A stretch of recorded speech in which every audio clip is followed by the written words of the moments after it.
చేయాలని BRS party demand చేస్తుంది.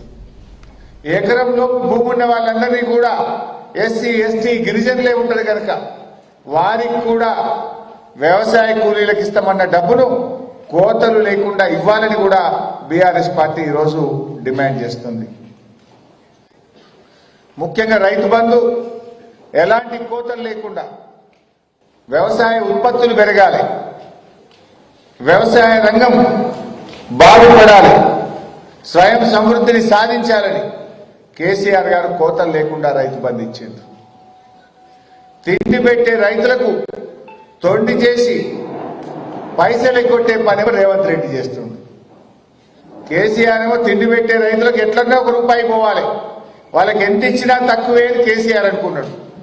కానీ తొండి చేసి తిండి పెట్టే రైతులకు ఎట్లా ఎగ్గొట్టాలని రేవంత్ రెడ్డి చూస్తున్నాడు. ఇది కేసీఆర్ కు రేవంత్ రెడ్డి గారికి ఉన్నటువంటి తేడా.